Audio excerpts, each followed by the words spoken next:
what looked like a normal custody exchange. In retrospect, people often search for the moment when everything should have stopped, the obvious point where someone should have said no, where an adult should have refused to follow the plan, where instinct should have overridden procedure. In the Natalynn Lea Miller case, that moment is easy to identify. It just was not easy to recognize while it was happening. On the morning of March 19, 2009, Troy Miller was preparing to hand his 3-year-old daughter back to her mother, Natalynn Lea, as he had done many times before.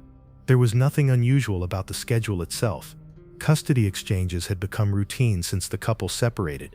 They were meant to be calm, predictable, and unremarkable. For Troy, sticking to that routine mattered. He believed consistency was what kept his daughter safe and emotionally stable in a situation she was far too young to understand. But inside the house, the situation felt different. Natalynn did not want to leave. Not in the distracted, half-hearted way toddlers sometimes resist transitions, but in a way that alarmed her father. She was crying, she was hiding. When Troy went looking for her, he found her under the table, curled inward, trying to make herself invisible. She begged him not to make her go. According to Troy, this was not behavior he could easily dismiss as moodiness or exhaustion. It felt deliberate, it felt afraid. Still, Troy did not immediately jump to the conclusion that his daughter was in danger. Parents rarely do. The human brain looks for explanations that preserve normalcy. She was tired. She did not want the visit to end. She preferred one house over another. These were easier answers. They were also less terrifying. So Troy did what most parents in his position would do. He followed the agreement.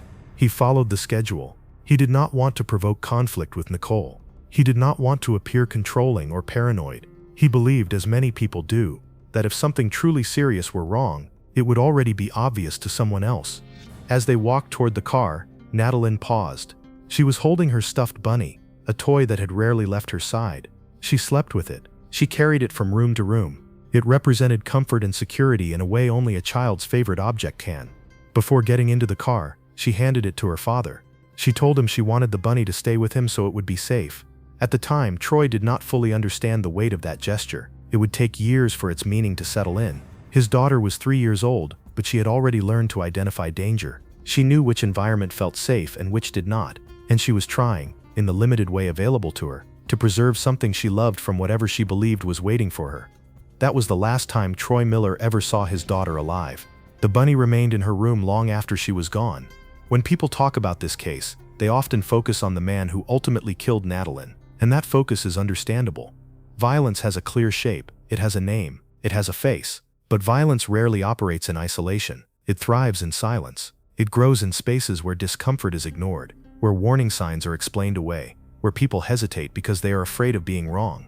Natalynn Lea Miller was born in the summer of 2005 in California. Her parents, Troy Miller and Nicole Lea, were young and hopeful when she arrived. Friends and family described the early years of her life as joyful and energetic. Natalynn was known for her bright blue eyes, her wide smile, and a laugh that seemed too big for her small frame. She was social and affectionate, the kind of child who drew attention wherever she went. She loved being outside. She loved swings and amusement rides. She loved animals, especially horses, and she was thrilled the first time she was allowed to ride a pony. She loved music and singing, even when she did not know the words. Her favorite food was pizza. Her favorite color was pink. She enjoyed dressing up, twirling in front of mirrors, and inventing imaginary stories where she was always safe and always happy. Troy had a son from a previous relationship named Curtis, who quickly bonded with his younger sister. Curtis became protective of her in the way older siblings often do, even though he was still a child himself. For a time, the family functioned. Not perfectly, but with love. The separation between Troy and Nicole came before Natalynn turned 2. Like many couples, they attempted to keep their conflict contained and shield their daughter from its effects. On Natalynn's second birthday, they stood together to hold the cake, smiling for photographs, presenting an image of unity that no longer existed behind closed doors. Natalynn was too young to understand what had changed. What she knew was that both parents told her they loved her, and for a while that was enough. After the separation, Nicole moved in with her close friend Jessica Rosales. Jessica quickly became a steady presence in Natalynn's daily life, someone the child trusted and felt comfortable with. Custody was divided between the parents, and Troy made a point of ensuring his daughter always had her own space when she visited him. He rented a house so she would never feel like an afterthought or a guest. Nicole began dating again. Some relationships passed without incident. One man, Andrew Rose, seemed to bond well with Natalynn, and the little girl spoke fondly of him to her father. But that relationship ended, and in the fall of 2008, Nicole met a man named Ryan Jones. This was not immediately alarming to the people around her. Dating after separation was expected. What was less known at the time was Ryan Jones's history. Earlier that same year, he had been convicted of harming a previous partner and had served time in jail. He was required to attend anger management as part of his sentence. Nicole was aware of this past. She allowed him into her life anyway. She also allowed him into her daughter's life. At first, Natalynn did not show obvious fear. She referred to him by a nickname, just another adult. But within weeks, subtle changes began to surface. Changes that, taken individually, could be dismissed, but together, formed a pattern that would only be understood when it was far too late. The injuries that were always explained away. By the fall of 2008, the first warning signs had already appeared. At the time, none of them looked definitive on their own. They were small, isolated details that could be explained away with just enough plausibility to keep everyone from taking the next step. Looking back, that hesitation would become one of the most painful aspects of the case. In October, Troy Miller noticed marks on his daughter's body during one of her visits. They were not dramatic injuries, no broken bones, no obvious bruises that demanded immediate medical attention. They were the kind of marks adults often struggle to interpret, especially when they appear on an active 3-year-old. When Troy asked what had happened, Natalynn said that Ryan had been playing with her. She showed him punching motions with her small hands. Troy was unsettled. He did not like what he was hearing, and he did not like the way his daughter demonstrated it. He called Nicole that same day. He told her what he had seen and what Natalynn had said. Nicole dismissed the concern almost immediately. According to Troy, her response was sharp and defensive. She insisted that Ryan and Natalynn were simply playing and told Troy not to interfere in her life. The conversation ended without resolution. Over the following weeks, the marks did not stop. During another visit, Troy noticed injuries on Natalynn's chest. Again, the explanation was the same. Ryan had been playing. Natalynn's behavior changed when questioned. She became withdrawn and upset, refusing to elaborate. Troy struggled with what to do. He had already raised concerns once and been shut down. He did not want to push harder without what he believed was clearer evidence. He told himself he would keep watching. At one point, Natalynn told him that Ryan had thrown her. Nicole later explained that the child had spun around and fallen into a cardboard box. It was a story that technically could be true, even if it did not feel right. Troy noted the explanation, uneasy but uncertain. In December, Troy saw another mark, this time on Natalynn's back. She told him she had fallen off her bike while she was with Ryan. Again, an explanation that fit just enough to quiet immediate alarm. 3-year-olds fall. They bruise. They hurt themselves. This is the logic adults cling to when the alternative is unthinkable. Jessica Rosales, who was living with Nicole and Natalynn at the time, was seeing her own warning signs. She noticed a mark on the child's cheek. When she asked about it, Natalynn first said she had been with Ryan, then changed her story and said she did not remember. Later, Jessica noticed that Natalynn's lip looked unusual, swollen in a way that concerned her. When she asked again what had happened, the child refused to explain. "Mommy will get mad," she said. That sentence would later echo through the courtroom. A 3-year-old child already understood that telling the truth could result in anger, not protection.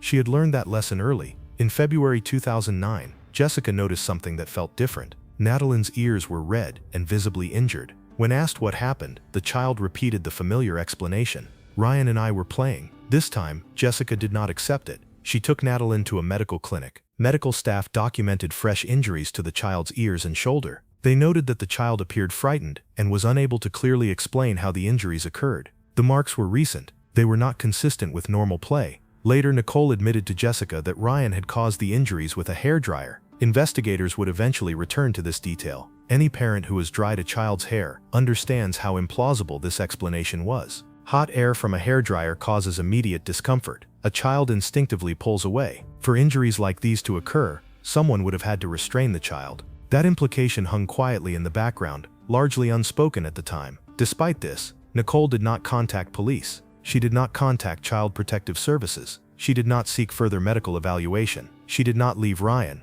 Instead, she continued living with him. She continued exposing her daughter to him. And she continued allowing Natalynn to believe that she was somehow responsible for what was happening. For a brief period in February, Nicole and Ryan broke up. The change in Natalynn was immediate and noticeable. Troy later said that his daughter seemed lighter. She smiled more. She stopped mentioning Ryan altogether. Her eyes looked different. brighter, as if a constant tension had lifted. It was the kind of change that felt impossible to ignore once it was seen, but the relief did not last. In March, Nicole moved into a new apartment. Troy was not aware that Ryan had quietly moved in with her. There was no announcement, no conversation, no warning. On March 18, a Wednesday, Natalynn spent the day with her father. They cooked together, they played. That night, Troy gave her a bath. He examined her body carefully, as he often did by that point. There were no new marks. This detail would later become critically important. The next morning, Nicole arrived to pick Natalynn up. The child did not want to go. She hid, she cried. Troy found her and carried her to the car. She handed him the bunny. She refused to look at him as the car drove away. March 24th, the following Saturday, Nicole, Ryan, and Natalynn went to a McDonald's restaurant. Several witnesses later reported seeing Ryan yelling at the child. Natalynn appeared terrified. Nicole remained silent. That same day, a family member later recalled hearing Ryan make a comment about the child that chilled them. He said she was not needed. Less than 24 hours later, Nicole would leave her 3-year-old daughter alone with him. 71 minutes inside the apartment. Sunday, March 27, 2009, began without anything that would immediately register as catastrophic.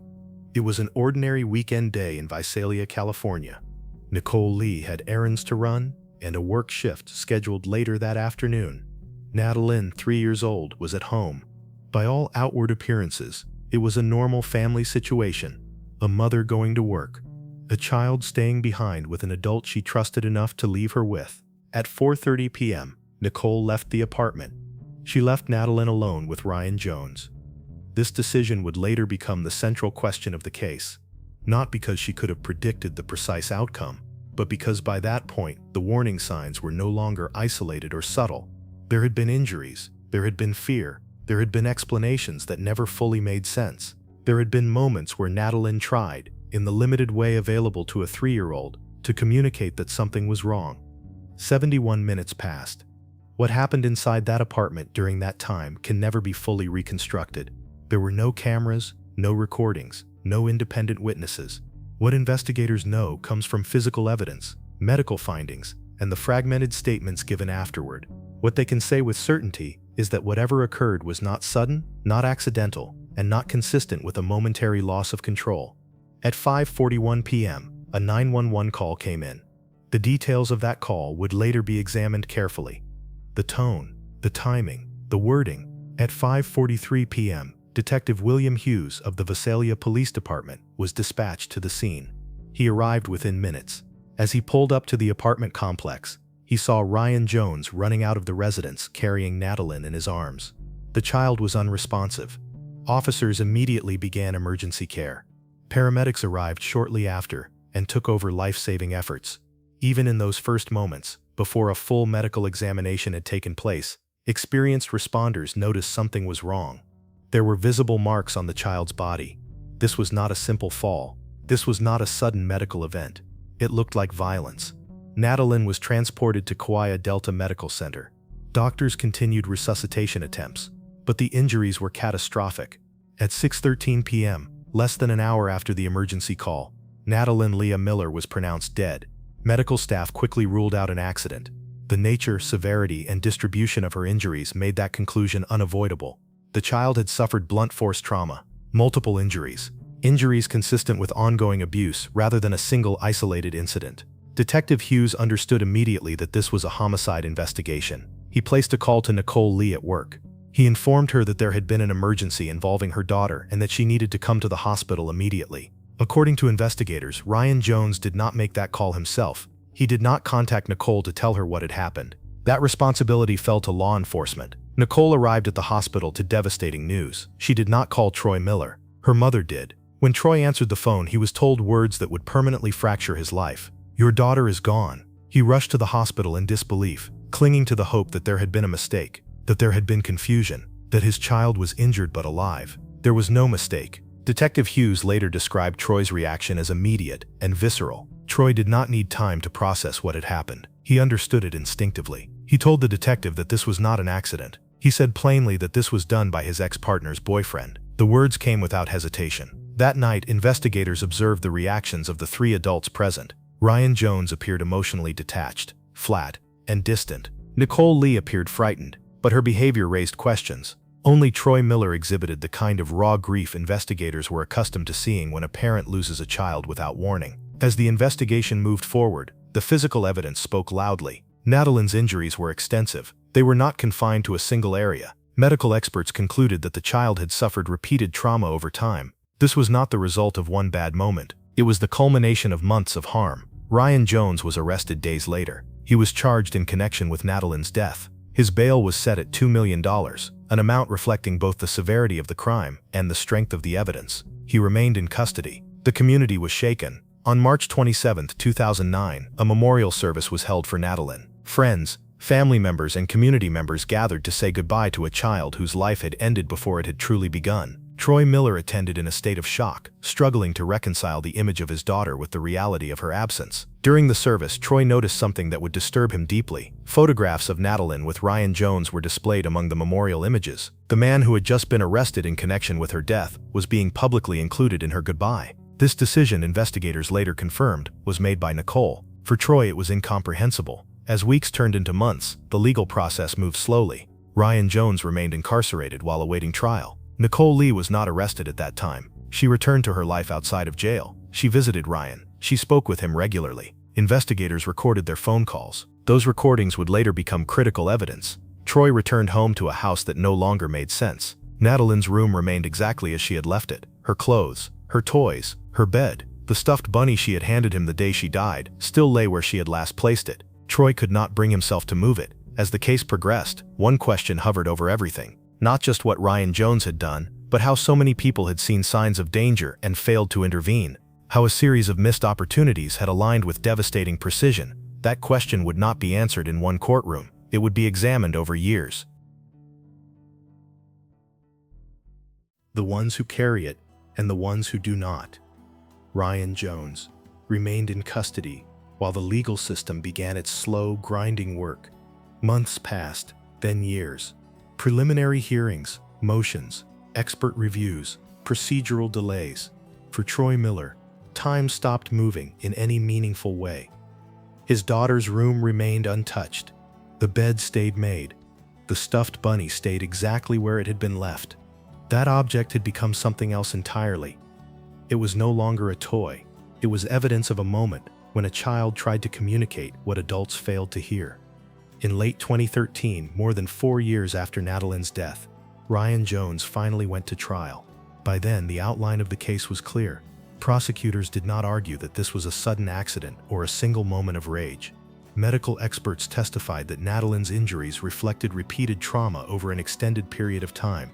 Her body showed signs that abuse had been ongoing, escalating, and ultimately fatal. Witnesses described changes in her behavior, her fear, and the marks that appeared again and again.